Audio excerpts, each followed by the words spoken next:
Cuando hablamos de ciencia política, ¿de qué hablamos? Referirse a la ciencia política generalmente suscita cierto grado de confusión.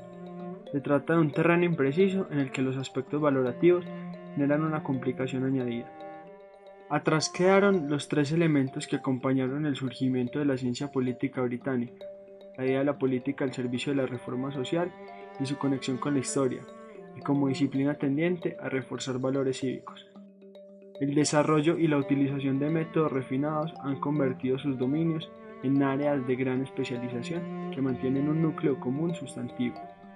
Actualmente hay un consenso generalizado acerca de la existencia de al menos 8 subdominios de la ciencia política: administración pública, estabilidad política, inestabilidad y cambio, metodología, política comparada, política nacional, políticas públicas, relaciones internacionales y teoría política. Además, también existen diferentes estilos teóricos. Los estilos teóricos de la ciencia política contemporánea son: contextual, interesado en ver la política como una parte integral de la sociedad; reduccionista, contempla los fenómenos políticos como las consecuencias del comportamiento individual y menos como resultados de estructuras organizativas; utilitario, ve la acción como el producto de un calculado interés propio y menos interesado en considerar a los actores políticos como respondiendo a obligaciones y deberes; funcionalista, tiende a ver a la historia como un mecanismo eficaz para alcanzar un equilibrio apropiado; instrumentalista, se inclina a definir los conceptos de toma de decisión y de asignación de recursos como el sujeto central de la vida política.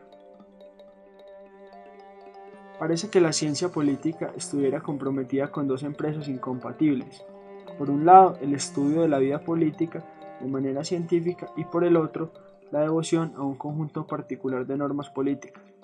Estos elementos son recogidos por Almond, quien señala que la ciencia política se encuentra separada según las dos dimensiones que conforman la ideología y la metodología.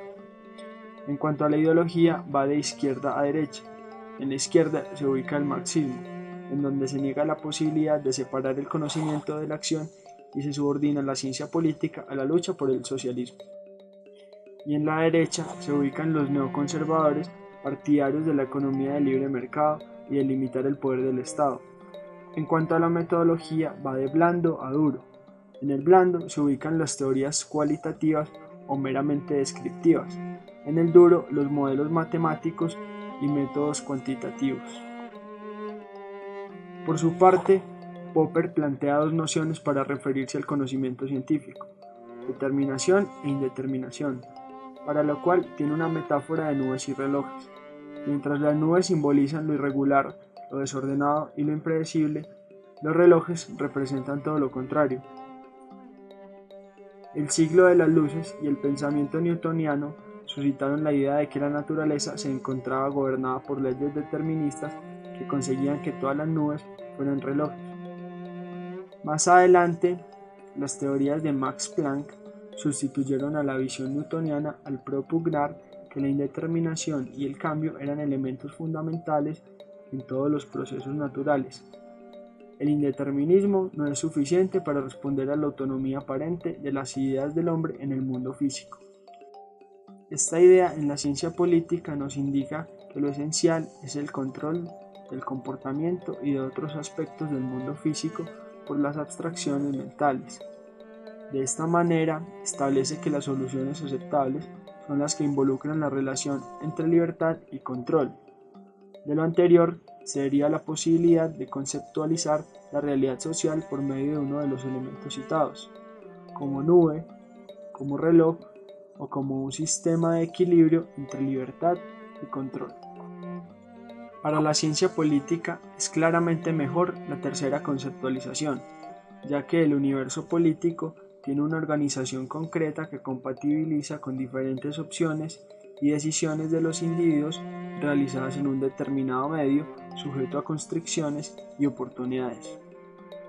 Por otro lado, los modelos, procedimientos y metodologías creadas para explorar un mundo en el que predominaran las características de las nubes o relojes recogería solo una parte del mundo, no explicaría las acciones sociales, sino solamente algunas de las condiciones que la afectan.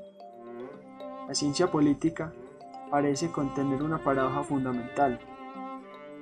Cuando las escuelas de investigación en ciencia política ventilan la existencia de un gran nivel de acuerdo en los métodos y objetivos de análisis, está acompañado de un fuerte desacuerdo en los resultados del análisis. En el campo de la ciencia política se dan teorías múltiples que compiten fuertemente entre sí.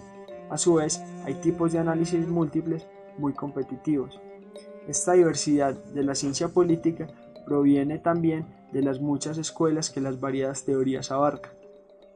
El resultado de lo anterior es la blandura de la disciplina materializada en la diversidad de las escuelas y de los modelos teóricos del análisis político. De estas escuelas, mientras que algunas toman una posición dura e inmediata en una o más dimensiones del análisis, otras ofrecen una actitud que reúne con mayor aproximación sugerencias para la investigación mejor que requisitos estrictos para el análisis. Estas aproximaciones son las teorías estructurales, en donde se ubican los trabajos de Marx, y la investigación y metodología de Weber. La teoría de la elección racional, es decir, la correspondencia óptima entre fines y medios. Las personas son maximizadores racionales de su propio interés. Y por último, el estudio del comportamiento político y de las actitudes que explora, como las variaciones de las creencias y percepciones que afectan a la manera como los individuos participan en la política y que toman prestados métodos e hipótesis de la psicología. Las diferencias teóricas que presentan las cuatro teorías recién enunciadas ponen de relieve la posibilidad de abordar un mismo fenómeno desde posiciones distintas sin que ninguna hipótesis sea tan débil que niegue la utilidad de su aproximación teórica o provoque a los miembros de la escuela de investigación que la propugnan que abandonen dicha aproximación, y sin que ninguna hipótesis sea tan fuerte que obligue a su incuestionada aceptación. El hecho de que la investigación se lleve a cabo de acuerdo a una escuela, prestando escasa atención a las otras escuelas, manifiesta la división de la ciencia política. De acuerdo con la autoexigencia de optar por una propuesta concreta, se defiende en este trabajo el método de análisis comparado, el cual tiene como finalidad maximizar la capacidad de todos los interesados en el estudio de una disciplina para analizar e interpretar el significado y las dinámicas de los sucesos políticos y de los procesos gubernamentales. Es necesario enfrentarse a la superación de la brecha existente entre la teoría y la práctica de la ciencia política que orienta a esta a ser una de las ciencias sociales con un crecimiento y expansión menor, a pesar de alcanzar el grado de ciencia maestra. Su debilidad radica en que no va más allá de la descripción de los fenómenos políticos y no se sitúa en la focalización de modelos predictivos acerca del desarrollo del mundo real, lo cual haría a la ciencia política más trascendente, útil e interesante. La política comparada como instrumento metodológico es una de las ramas principales en el estudio académico de la política.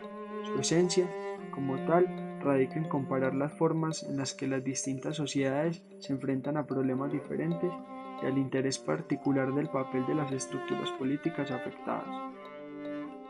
Mediante las comparaciones que pudieran llevar a cabo los politólogos, se consiguen modelos capaces de representar el comportamiento de la totalidad de los sistemas de decisión. A estas alturas, es posible aceptar tres premisas. Primero, el objeto básico de su estudio, el hombre, plantea una enorme diferencia en cuanto al objeto de cualquiera de las ciencias naturales, en el sentido de que solo aquel puede elegir su modo de comportarse ante la situación que sea.